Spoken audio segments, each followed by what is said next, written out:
And we are live. Good evening, everyone. Welcome to IT Career in Australia live stream. And tonight's topic is overcoming the challenges faced by women in IT industry. Thank you so much for finding some time this evening to join our live discussion. Please make sure to introduce yourselves in the comments. Let us know what you do and join our conversation with your comments and questions. I really ask you to say hi in the comments, because unless you're saying hi in the comments, I don't know who's here, and I can't interact with you. So please make sure to say quick hi to me. And if you're new to my live show, I'm Jana Martins, and I've recently entered IT industry myself. So I'm passionate about learning more and also share my new findings with you on this YouTube channel. So tonight, we are going to talk about overcoming the challenges faced by women in IT industry. And Leah is going to share her journey, her experience when it comes to women in tech, and top tips on progressing in your IT career. So incredibly relevant topic, obviously, especially for women, and not only for women. So make sure to share this video with your colleagues and friends who need to hear this. So before I pass it over to Leah to introduce herself, I just want to quickly remind you that we are going live on LinkedIn, Facebook, and YouTube. So to watch the replays, please subscribe to my YouTube channel, IT Career in Australia. I'm going live there every Wednesday, 5:30 p.m. Melbourne time, with various experts from my network talking about all the things about IT career, job search, and specifics of IT industry in Australia. So you can also join my meetup group to make sure you get notified about upcoming discussions. Hopefully we'll start doing some face-to-face events soon as well. And please ask the questions. We will try to answer all your questions from all the platforms. Please stay on the topic, yeah? So we're talking about women in IT. We're not talking about like DevOps or Kubernetes today or anything like that. So please stay on the topic. And also the most active participants will also receive a nice surprise at the end of the stream. Also, use these live streams an opportunity for you to not only to learn new information, but also to network with people in the industry. So that's enough of me talking. I'm gonna pass it to Leah to introduce yourself, please. Hi, everybody. My name's Leah, and I am a developer at REA Group. I've been developing for 4 years now after doing a boot camp at General Assembly. I am a massive Beatles fan. I am a Jane Austen tragic, so if you've got any Jane Austen banter, I'm definitely here for it. I like to mentor and be mentored, and I am of Italian background, so love a good lasagna, love a good pasta. Perfect. That's great introduction, Leah. So, okay, we have a few people obviously joining us. Smail saying hi. Thank you for your comments. Guys, again, I know you're watching, so please say hi. So, and yeah, so as usual, I guess we'll start a little bit with your story. So you already briefly obviously told us that you and RA group at the moment, but yeah, so how it's all started, how did you come where you are at the moment? Yeah, so I mean, back when I was growing up in the 90s as a little girl, computers they were kicking off, and my dad bought me one, and I was so excited, and I couldn't stop tinkering with it. And then I found a love for computers and technology. So from there, I decided to do a course in graphic multimedia at MIT. And I discovered that I don't really have a creative bone in my body. I love data, but I can't draw a picture to save my life. So I moved into more of the database analytics, and then from there kind of progressed my way until I became a developer. I always knew I was going to end up in IT. I just didn't know what kind of flavor of IT. So here I am now as a developer, and I couldn't be happier. Perfect. We have a few more people saying hi. Nicole is here. Great to see you here, Nicole, as well. Get Generous here. Thank you, guys. And Rebecca's here as well. Thank you, guys, for joining us. So, also let us know if you're working in IT. What is your positions at the moment? So, would love to know as well. So, let's dig straight into it, I guess, Leah. Firstly, obvious questions. So what are those challenges that women face in IT? The funny thing is, a lot of people probably expect me to say, oh, we just don't have the skills. But the fact of the matter is we do, and we're capable of getting these skills. The problem that we face in IT is the same problem that we face in any male-dominated industry, and that's the fact that over time, society has devaluated the feminine. You know, anything that's perceived as feminine is perceived as lesser. Not consciously, of course, nobody's doing this to hurt anyone or to be a jerk. No one is out there to be a jerk. But, we're constantly having any values that we have, such as, empathy, being mediators and things like that, being devalued. So that's the main issue we face, and most issues that we face that are more specific stemming from that's sort of the umbrella issue. I mean, I think I can count on my finger the amount of times where I've realized that I've been putting down something feminine myself in order to have other people, specifically men in my social group, perceive me as more valuable. I don't know if anyone in the comments or yourself, Yana, maybe you've heard of the term pick me girl. It's quite a new term. This is something that I embarrassingly did as a child.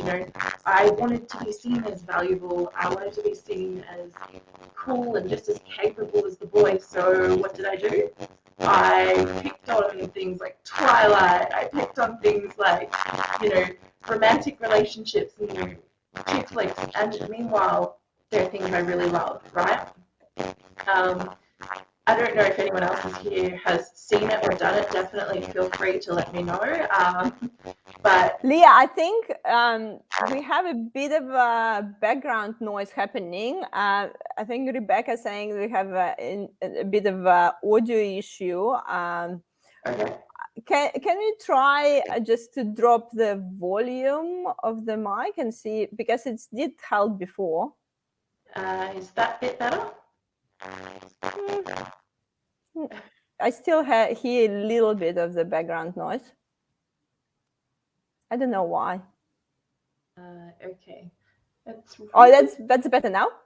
Okay. I think it just, every time I turn the mic off and on, it goes back to being normal. The old typical IT, turn it on and off again. The best approach for IT. It works every time, like turn it on and off again. Works every time. Let's, I guess, get back to where we stopped. So yeah, pick me girl. Yes, trying to, I guess, be the one that everyone everyone to want to hang with. So, and how did it work? I guess when you enter this IT industry, what worked and didn't work for you? I guess let's start with the things that didn't work. The first thing that did not work, again, was, trying to be not like other girls and being like, yeah, I'm one of the boys. And in that sense, I was sort of denying my identity and also putting other people down. I was taking away a support network that I could have had, but also I was upsetting other people. Never intentionally. No one does these things intentionally, but when you distance yourself from your own identity, what you're doing is you're actually isolating yourself without realizing it. And then in order to keep up this pretense of being not like other girls, when I noticed that other girls were indeed like me, what did I do? I gatekept. So I said, oh, you like gaming. Oh, well, you only like The Sims. Or you like programming. Oh, well, you can only do HTML and CSS. So, I was trying to then, make value in myself where, look, there is value in myself, but I was trying to invent it by putting other people down, and that's just not the right thing to do. So So yeah, do you think you kind of devalue this feminine part in a I way? did.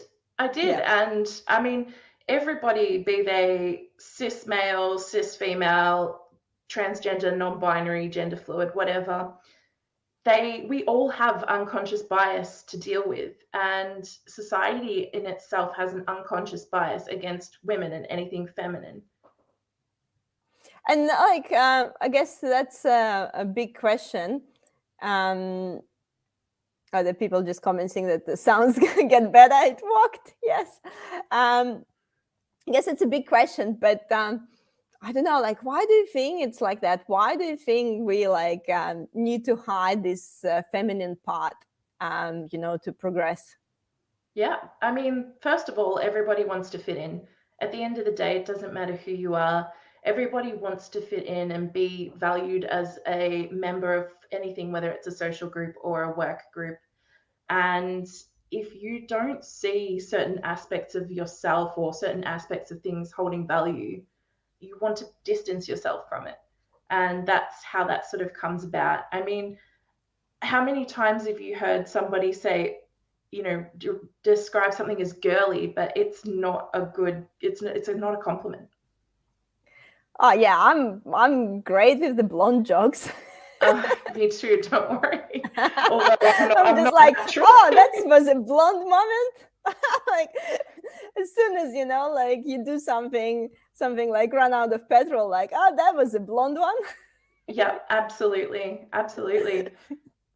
We're all somewhat guilty of it to certain degrees. No, 100%. And I guess so it started a bit bumpy for you in a way. So but what did you do, how to overcome it? And I guess the big thing about our live stream today is overcoming the challenges. So we'd love to hear your, I guess, top tips, what you've done to feel, I guess, more empowered and more comfortable than you pursuing your IT career. Yeah, absolutely. When I started at REA, there was a lot more women in tech than any previous company I'd been in.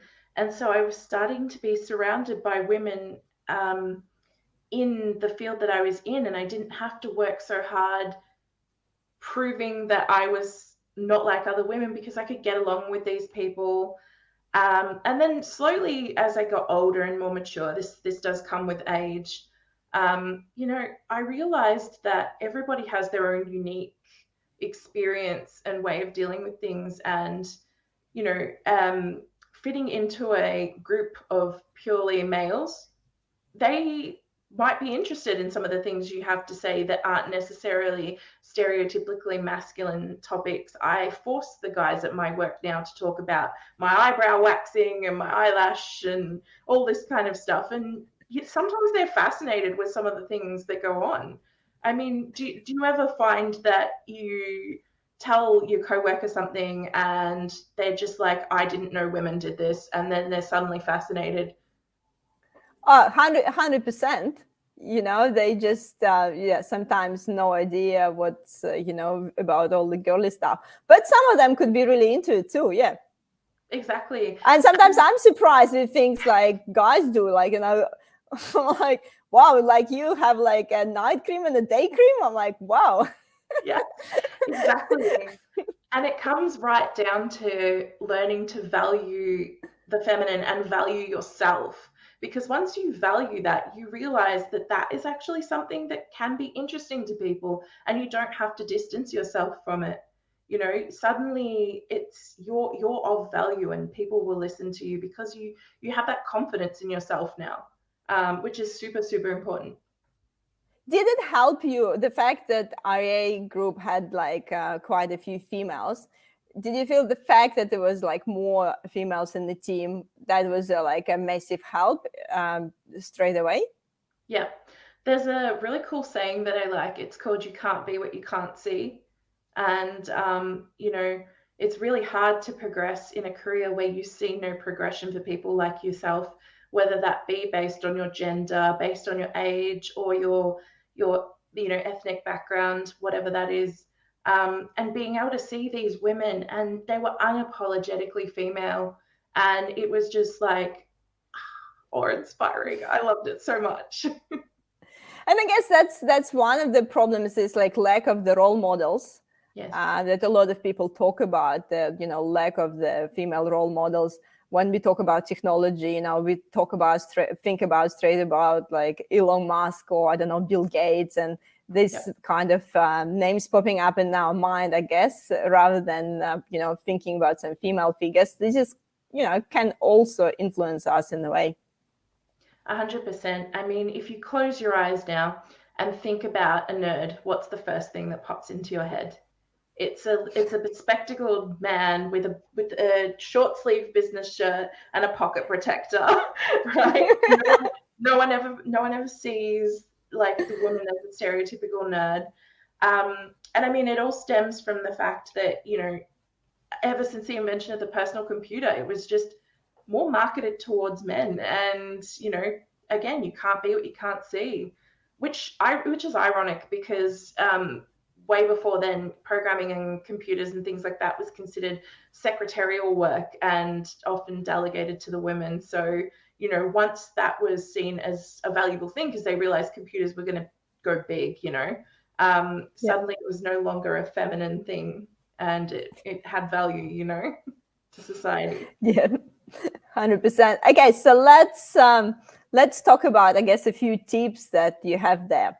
So what else helped you? Obviously, coming to this company had a really good influence in terms of you had some role models as well, and you could I guess I don't really like this terminology that much, but like kind of be yourself. Sometimes we talk about be yourself, but it's have so many different angles how we can take this advice. But more or less, that's that sort of environment that you entered. So, and what kind of lessons you can share as well? My first and most important lesson, it is sort of most important. There's two very important lessons. My first important lesson is learn to say no. Women are so often seen as like the mediators and the peacekeepers, and we don't often want to upset people. And so we don't end up saying no to things we don't want to do.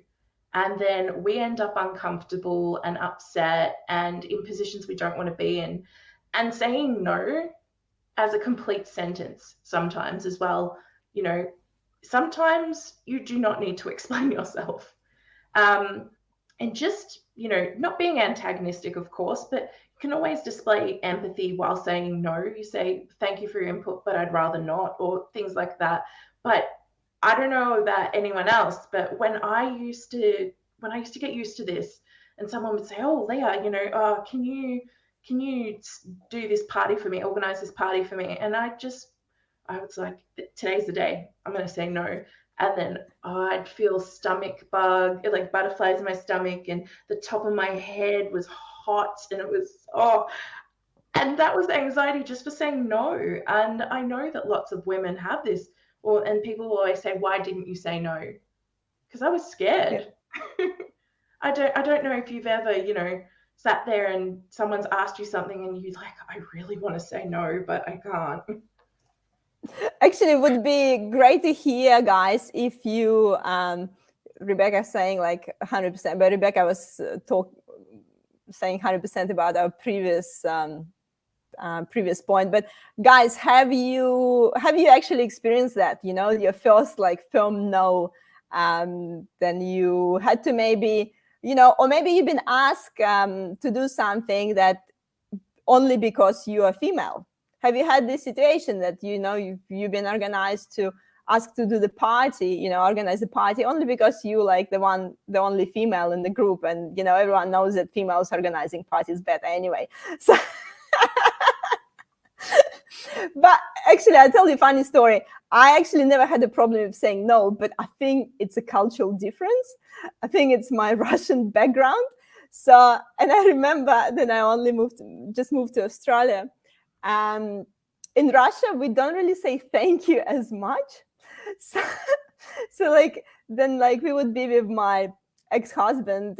He was Australian, and we would come to the bar, and someone would come to me and say like, "Would you like a drink?" I would be like, "No."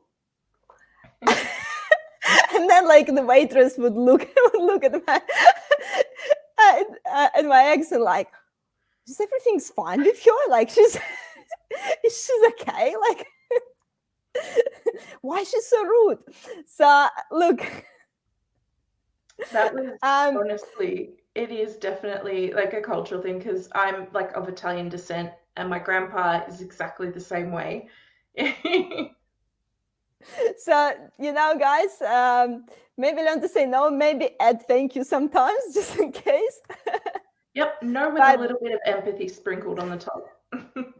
But definitely a good starting point. Okay, so let's go to next one. So what's your next tip? My next tip is don't apologize. And some exclusions do apply to that, of course. Women, again, we mentioned before, women are the mediators and the peacekeepers. So when we bring something up or we try to change something or we notice that something's wrong or we'd like to ask something of someone, we're constantly apologizing. Sorry, do you mind if I just ask you a question about this? Why are you sorry?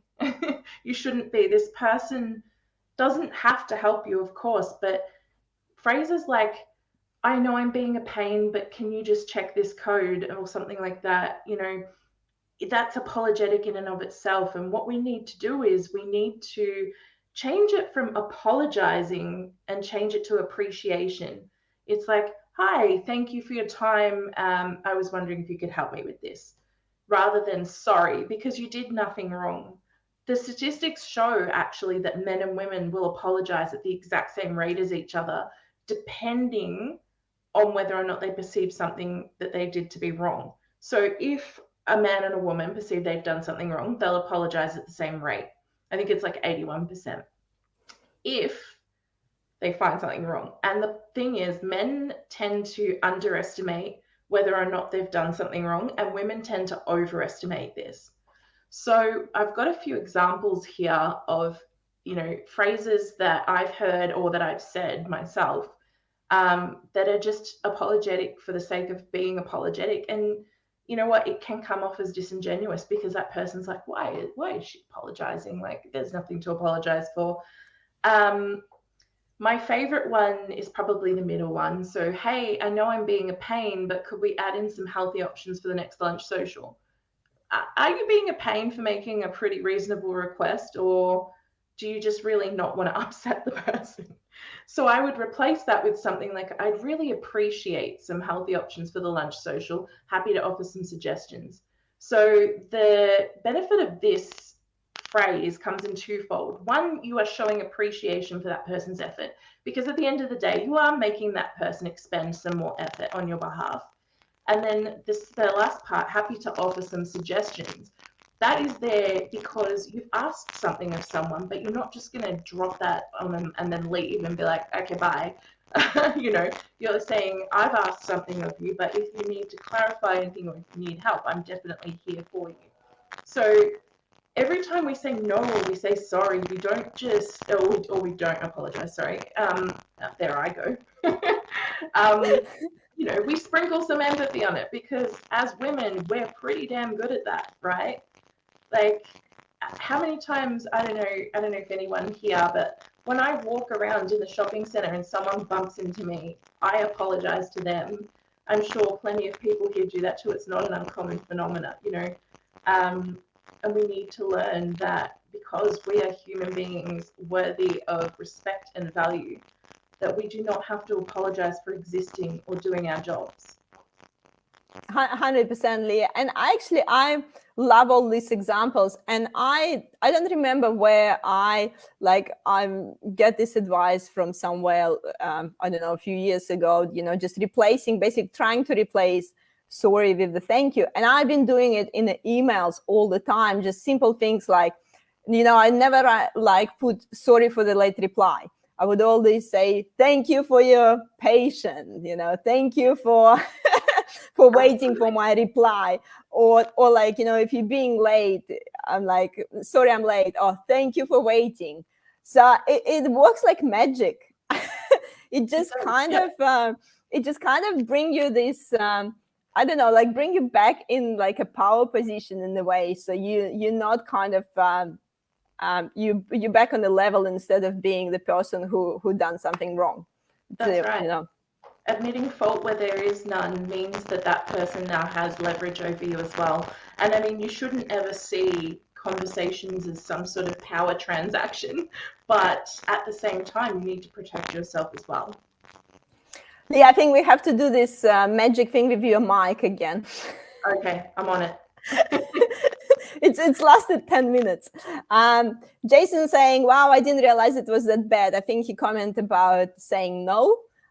So that's kind of hard to say no. And Vanessa saying, working with other women, I started to notice how many sorry I was hearing. 100%. Yes. Yeah. And I think definitely can relate to it. Then you work with other women, you definitely can hear more apologizing if you will be working in like a male dominated environment. 100%. I often, when I hear like ladies in my team, even guys in my team, apologizing when they've done nothing wrong, I private message them and I say, don't apologize, you did nothing wrong. Just having someone's back for that too is a good way to enforce that culture as well. 100%. But yeah, and I do believe it's definitely Australian culture as well. So it's definitely stronger here in terms of, like apologizing, and even you saying like bumping in people in the supermarket and saying sorry, which is I actually like in a way, because it's much better to be, extra polite sometimes that being, put the resting beach face and be a cold Russian. But oh, 100%. Yeah.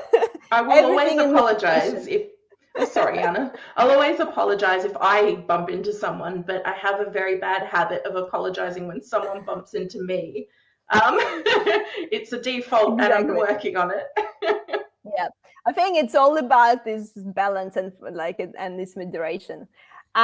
Cool. So let's we have a few more tips, guys, and we'll take some questions as well. So okay, we're up to number 3. So what else helped you on your way? Support other women. There we go. Thank you.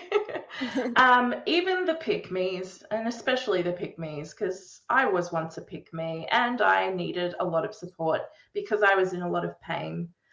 I had a team that I was in a while ago, and it was a really hard time. We had a guy in our team, and he was kind of the hero of the team, and everyone else was kind of surrounding him, being like, yeah, you're the coolest, man. And that was fine. But what had happened one day, we had a vendor, and I knew how to fix this issue, but the vendor had to do it because they were software as a service. So I didn't have access to anything. And I called them up and I said, oh, we're experiencing this issue. I've had it before. You just need to clear the jobs from the database. And they said to me, no. They said, no, you've got to try X, Y, Z. And I said, I promise you that no, they wouldn't take no for an answer. Okay, so I started doing everything they were asking me to do. And then my team was getting upset at me because it was a simple issue to be fixed. Why wasn't it getting fixed? And then Captain Hero in my team, who shall remain nameless, he called up and he said, hey guys, can you please clear the jobs in the database? And what did they do? Right away, they did it. And I was like, oh my gosh. And my team was like, how hard was that, Leah? And of course, I was devastated. I was made to look like an idiot, made to look lazy. And I completely lost it. And I didn't have anyone to talk to because the whole team was a bunch of guys who were adoring this one hero. So what did I do? I went into the bathroom and I cried. That's the first time I've ever cried at work, and thankfully the last. But, if I had that support network, I probably wouldn't have had a breakdown in the toilets. like Moaning Myrtle from Harry Potter, you know? Yep, yep. um, oh, sorry, I've just seen a few questions in the comments. A um, pick for Jason Dads, a pick me is yeah, a girl. Yep. I missed a Who? few minutes, so I might have missed the explanation. I'd appreciate if you explain that. Yeah. So a pick me is a girl who tries to distance herself from being classified as like other women because she wants to be one of the boys. So that's what a pick me is. Um, I'm not a front end developer, by the way. I've seen that question there as well. I'm actually a back end developer. I wish I was a front end developer because I would be able to make pretty things, but it's not my forte and I really like data. So, yeah. And Vanessa saying that similar situation has happened to me too. I started to call out that I had said exactly the same thing. And that I can't commend you enough for that, because the bravery of calling that thing out, because people will often say, oh, you know, you're just being contrite, or you're just saying that because, you know, XYZ, and people will want to dismiss it because dismissing is the easiest thing to do. So, you know, and calling it out also helps other people in your team to be brave to do it too. So kudos to you. Yeah, You know, you definitely want 100%. to. Oh, sorry, go ahead. Yeah, yeah. Now, just coming back, I guess, coming back to your advice, you know, about supporting the other woman. But I guess it can come to, you know, we don't even need to be gender specific here, no, just support basically someone who feel like they made the mistake in general. So, and you could be supported by other women or other men, or you. But I guess this with this example. Even if it's like a gender specific example, you know, I'm sure we can all do better with supporting each other than when we're making some mistakes. Absolutely. Support is like a mesh network. It doesn't just go one way. It's not like a one-to-one. When you support one person, that one person, yes, will feel empowered to support you, but then perhaps someone else, and then that grows into a big network and it starts to become culture. And culture is really important when you want to make change, especially when it's, you know, change for empathy and change for understanding and acceptance and diversity. So, you know, you start off as a one-to-one and it grows, which I really like. 100%. And that's culture that majority of people wants to walk in. You know, not that many people just want to, you know, walk by themselves, don't interact with anyone. Like maybe there are a few people like that, but in reality, you do want to, you know, everyone want to feel important and appreciated. At the end of the day, it's just a basic human need. Absolutely. I mean, that's exactly like what I said before. It all comes down to feeling valued, and we all want to feel valued. And if you're not supported, then you certainly don't feel valued. Yep. We have some. I guess that means guys have the same challenges that's faced by the women in IT. But they wear sunglasses while they do it. Thank you, Peter. Cool. So let's go through a few more you know, techniques of overcoming those challenges. So what's the next one we have? No one is the imposter. Basically, everybody on this planet at some point in time is going to experience the dreaded imposter syndrome. And if you've been in the tech industry or even just to a few talks, you've heard of imposter syndrome. And if you haven't, I'm about to blow your mind. So basically, everybody feels like they're inadequate at the thing they're doing at some point in time, whether it be your career or maybe a hobby you're starting. Everybody thinks they're the imposter, but nobody is. Okay, if you start typing code, you are a programmer. Granted, you're a junior, but you are a programmer. This is where gatekeeping can really, really hurt people. We talked about gatekeeping a bit before. You know, it makes other people feel like the imposter, and 9 out of 10 times it's because you feel like you're the imposter that you're gatekeeping. So the way you combat this is you just realize that everybody feels this way and you talk about it to other people. You know, 9 out of 10 times if you're going to be, not up to scratch in your job or something, someone will have said something. No one's just going to let you languish in a corner and just deal with your problems. You will know. We all feel like, oh, we're not good enough, but we can utilize that by learning to use it as motivation to learn more, but at the same time knowing what it is so that we don't burn ourselves out in the process.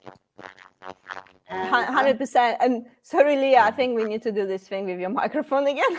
Yeah, I'm on it. And guys, actually, like while Leah is setting her microphone, we had the chat with quite long ago with Adam, and we will actually talk about how to deal with imposter syndrome to progress in your IT career. So whole hour about imposter syndrome. If you're interested, you can go back to that one and have a look. But basically, in reality, there's always will be someone who does something better. Yes. Like no matter what you're doing, no matter how much, it will be always someone who does something better. So, and I guess we're coming back to this support. We're coming back to the not comparing yourself and with others, and support others on their journey as well. Absolutely. I've got two very good phrases that I like using. First of all, I don't care if you can read binary by eyesight, you will still feel like an imposter in tech. We all do. It's too big to know everything.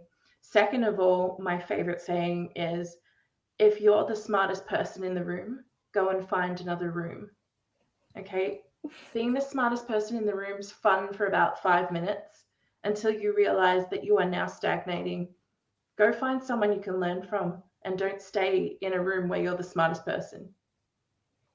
100%. And usually, if you think that you're smartest person, like who wants to talk with you anyway? Exactly. You can be the smartest person, no problem. But what do you achieve? But what are you achieving by that? That's the thing. I mean, so proving that you're right, proving that your idea is smartest. It's not not always get you somewhere. So it's all about what's the actual outcome we're trying to achieve.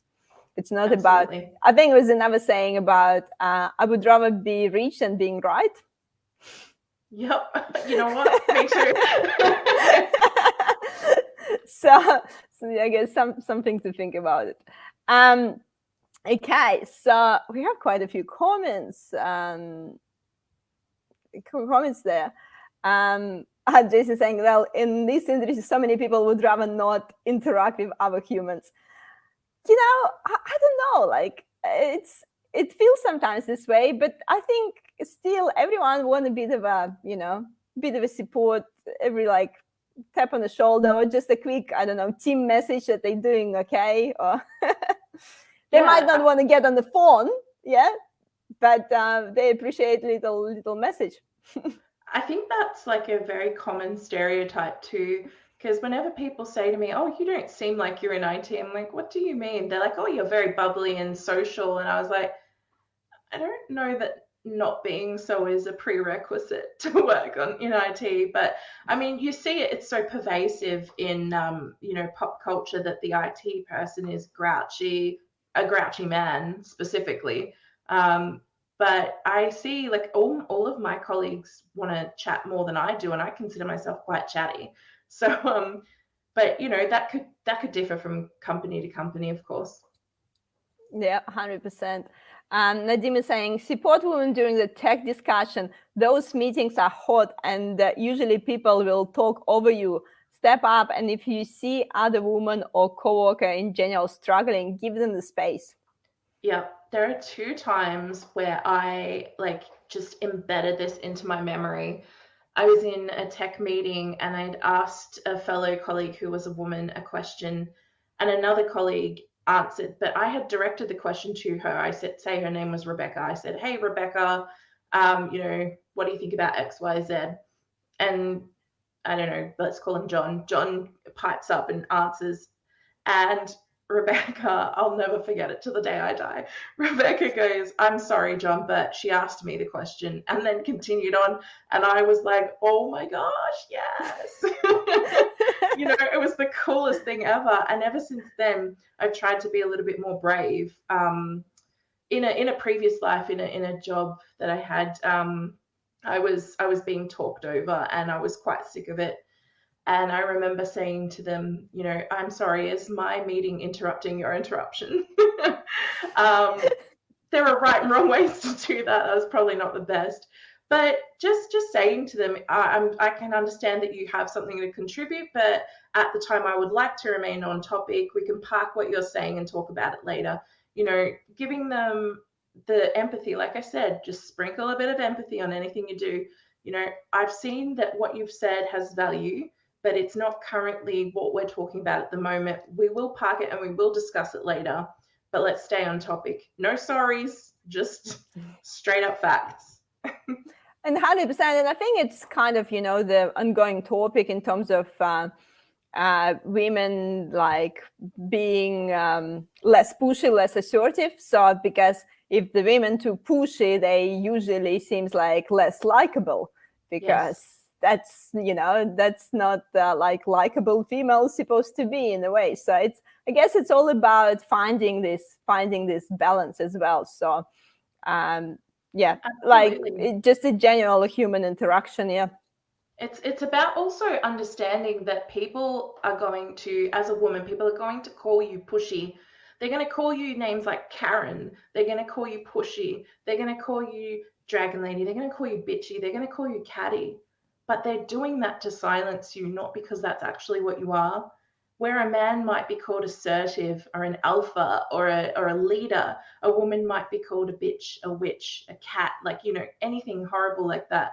And it's about time that we as women hear that and ignore it and keep going, because if we really are doing something wrong, we'll know most of the time. We're already over apologizing. We're put down for standing up for ourselves, and we don't see value in ourselves because of that. So stand up for yourself and stand up for other women so that they can learn to stand up for themselves. Very important. Perfect. 100%, Leah. And yeah, so I guess again we coming to a little bit like a stereotypes in a way that the being pushy and being a the guy can looks like a leader if he's a bit more pushy and assertive, where the female can be described as as you just mentioned, witch, bitch, and all other words. I don't know, I never actually have a problem of being a bitch, so I'm Absolutely. I'm slowly learning that myself. I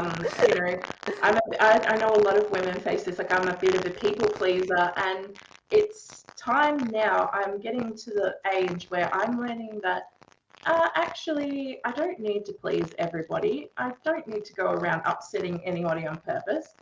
Again, I keep saying it, I know, but just a sprinkle of empathy and stand up for yourself. Don't take any crap. I like your sprinkle of empathy. I think that's once I've learned that sprinkle of empathy, life actually changed for me as well. Yeah. So I kind of went from the other extreme, I guess, with like no without thank you, where I needed to learn this sprinkle of empathy to actually communicate, just basically communicate better with people coming from the different cultural background as well. So I think we have one more tip there, don't we? Yes, Yep. I'm just cautious about the time, guys. If you have any questions to Leah at this stage, or you have some story that you want to share, maybe some example what's been happening with you, or you maybe experience something, or maybe you have your quick tip to share, please make sure to put in the comments, because we will be taking a few last questions, so we don't go over time. So, and the last but not least tip. Know your worth. Okay, like as I think it was the band Fifth Harmony said, I'm worth it. So did L'Oreal, the company. All of these issues stem from the fact that women in general have forgotten that we are worthwhile beings in and of ourselves with our femininity. And it is something that I try to remember myself all the time. I am worth my job. I am worth my salary. I am worth more if I want more. I am worth respect, and I am worth being able to stand my ground. And once you understand that you're worth it, it becomes a lot easier to stand your ground and support others because you're not kind of drowning in a pool of your own issues. So, the mic again, goodness me, I don't know what's happening with me. That's okay. We can reset it as much as we can. We don't need to apologize. Leah's, Steve is saying, I can't picture you being a bitch, Yana. Can you provide any examples? I will need more than an hour for this, Steve. We'll come back to that. Come back to it in another live stream. Did we also lost the video for Leah at the moment? Okay, so while Leah, I guess, trying to get her tech back, please, guys, exactly, Jason, it's not you, it's just your microphone. Guys, if you have any questions or anything to share with Leah, please put it in the comments. I guess, yeah, we're talking about, knowing your worth, and I definitely can say that that's advice for any industry. Obviously, it's not only about women and tech. I know, like, maybe a bit more spiritual people there who loves like affirmation and stuff, can talk about positive affirmation, like I'm enough, I'm worth it, and so on. Look, as much as could be spiritual sometimes, talking about, reminding yourself those things and saying some affirmation, those things works, So if you reminding it to yourself, people will start noticing it about you. Trust me, those things works. This negative talk in your mind, the negative talk in your mind can really, again, lead to this imposter syndrome or lead to you feeling, out of place and so on. So make sure to change those negative thinking when it coming to anything, career or the general life. So negative talk about I'm not enough, I'm not doing a great job, it's not get you everywhere. Where is the actual evidence that you might not doing a great job? Like, where is how you measure it? Coming back to imposter syndrome, you need to be able to measure your work to then judge if you're worth it or not. So I don't know if Leah is coming back or not. Oh no, so device is stopped. 1 second, I'll just message her.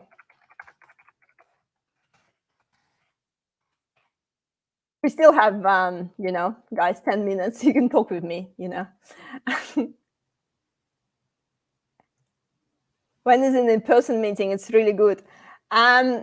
Look, guys, yeah, so if you're part of my meetup group, I think I should organize some face-to-face meetings soon.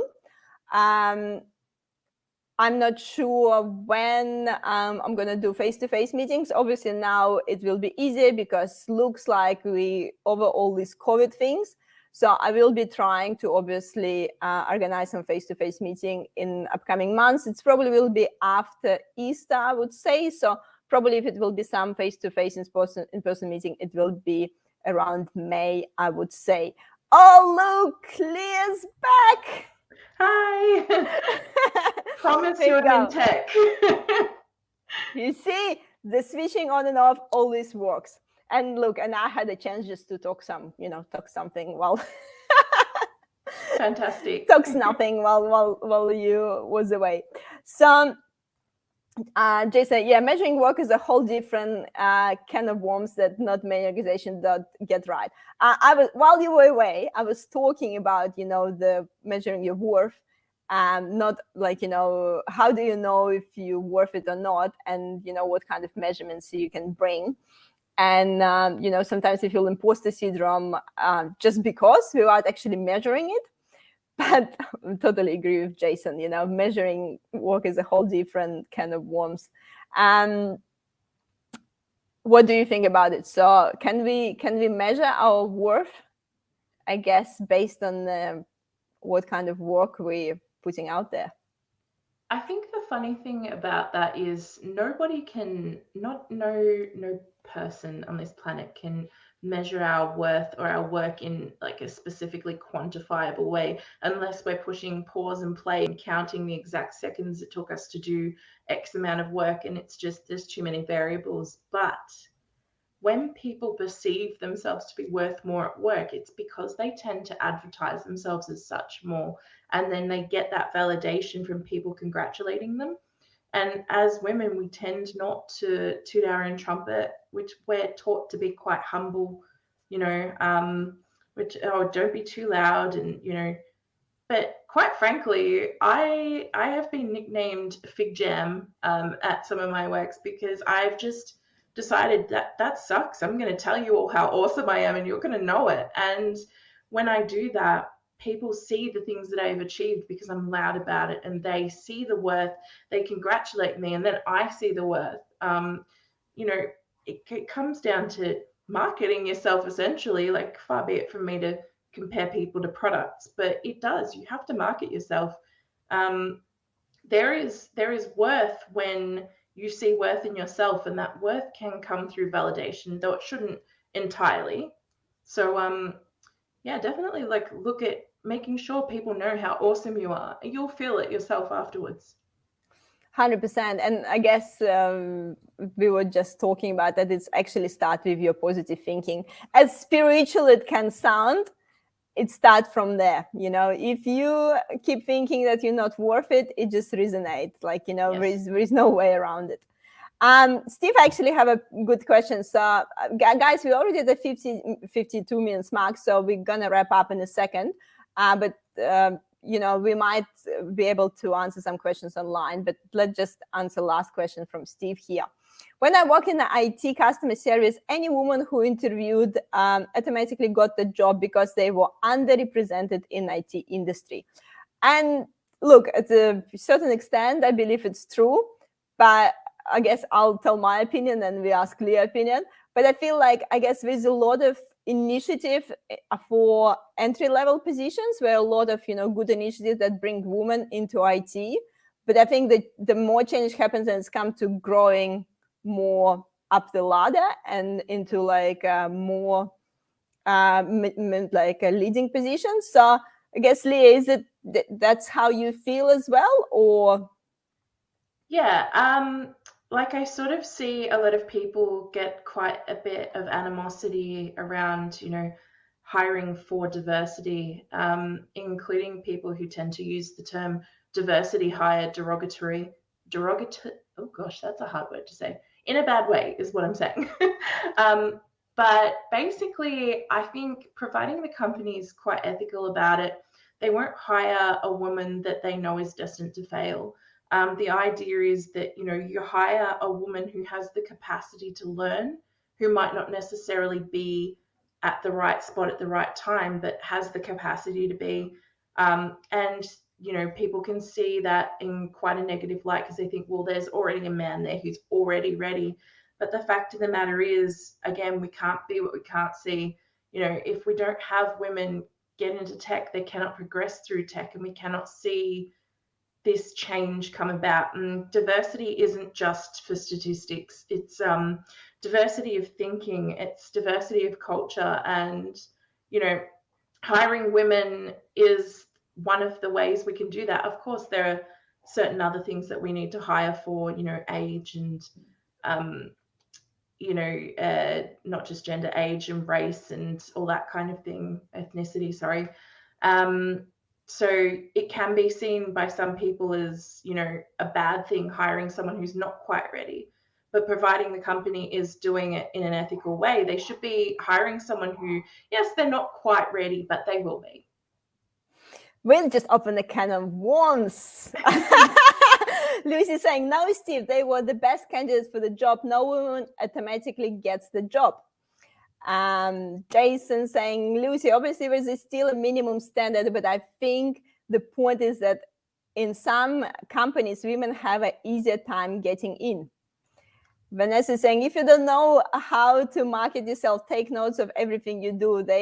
When you will have a big list of achievements, it helped me a lot to see the value I added. Yeah. Lucy is replying to Jason, if that were true, then there wouldn't be a shortage of women in the industry. Nicole is saying, some companies encourage the diversity culture. Women get profit only when candidates with similar performance.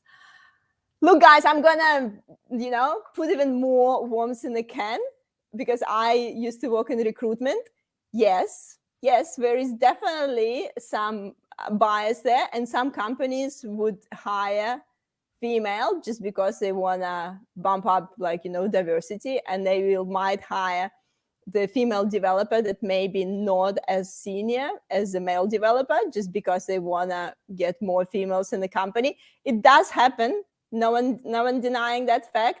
But again, coming back to the point that if you can't prove yourself and if you can't show what you got, and you can't show that you can learn, you're not going to succeed. So, and in reality, a lot of recruitment goes by personality as well, and attitude and willingness to learn, rather than your exact technical skills that in that moment. So, but yeah, there's definitely, there are a few things there. Just to add some more cans of worms to it. Yeah. For such a long time, while not admitting to it, companies would hire men because they were men, because there was boys clubs, and there was, the only other candidate was a woman, or women can't do this, so we will hire the men. And I think it's about balancing that out. I mean, I can tell you a story about when I used to be a laptop technician, and I was really good at my job, and I had contacts in all the insurance companies and with a few of the laptop manufacturers. And I went for a job at a retailer. I'm not sure if it's wise to name them, but quite a large retailer. Okay, think like very large Australian retail. To be in their warranty repair division, and I walked in, and the first thing they said to me was, "Oh, I thought your name was Lee."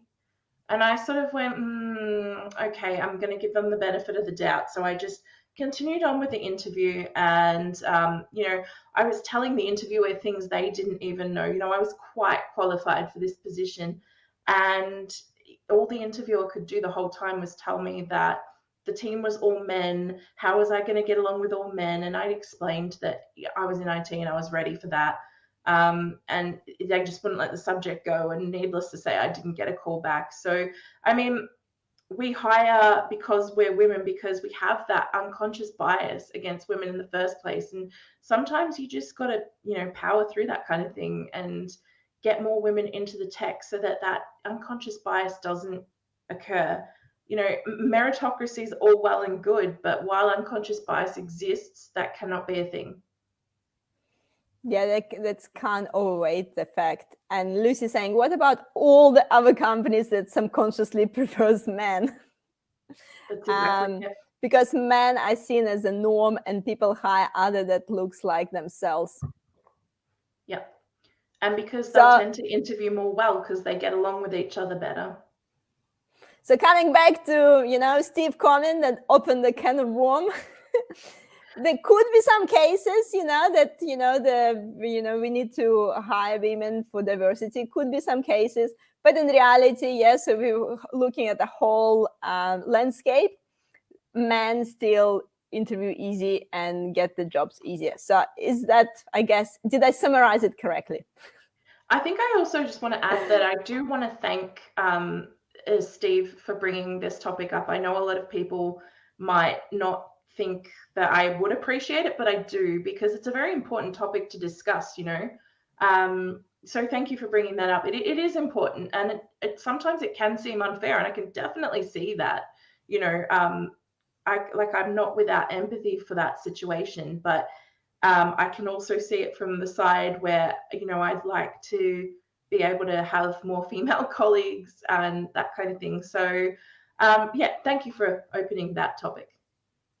Yeah, 100%. And I think it is a difficult topic in a way. I think it's like, I guess we're getting to an hour of our live stream, so we kind of need to wrap up. But I feel like it's basically the whole other topic about these diversity inclusion programs, because, they can work quite successfully in one company and might not work as successfully in another company. It comes back to that as well,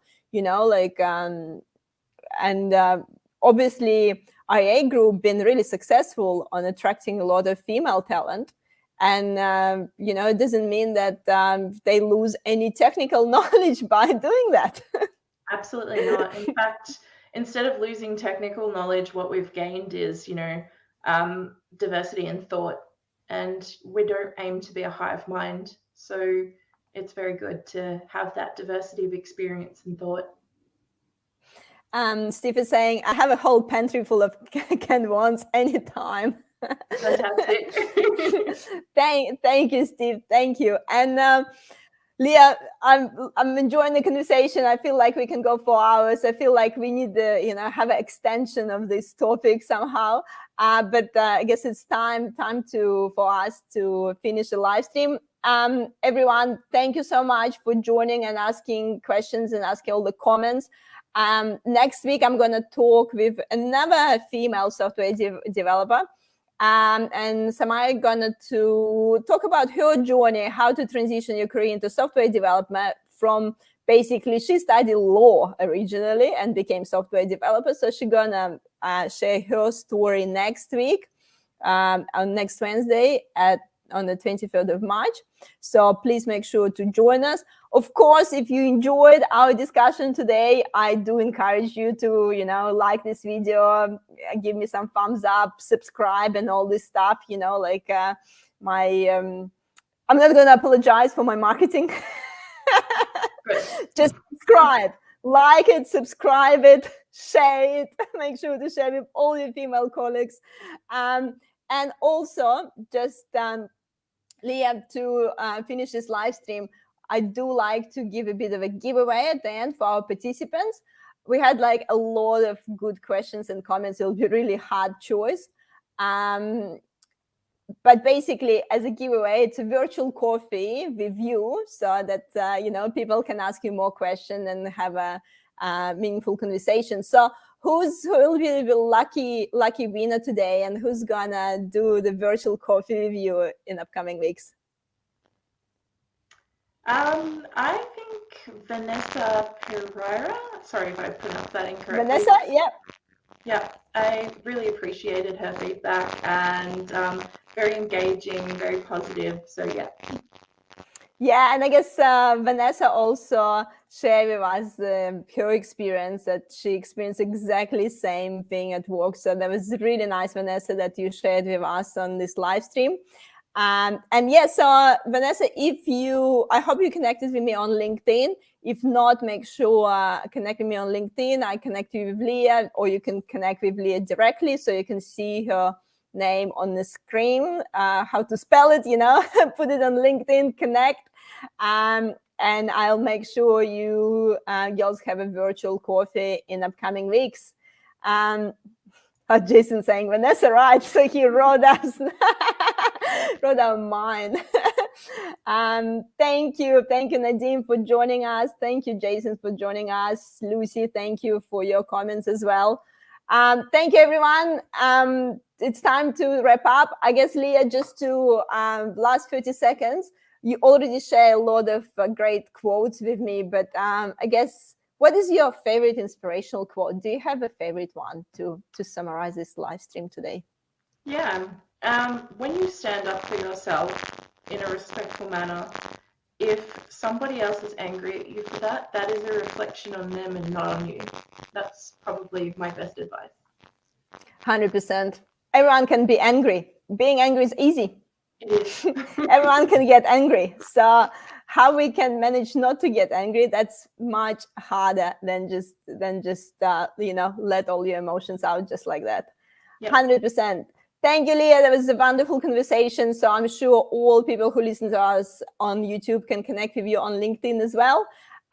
Again, Vanessa, I'll make sure you connect, particularly connect. And Lucy, make sure to connect with us on LinkedIn if you haven't done so as well, please.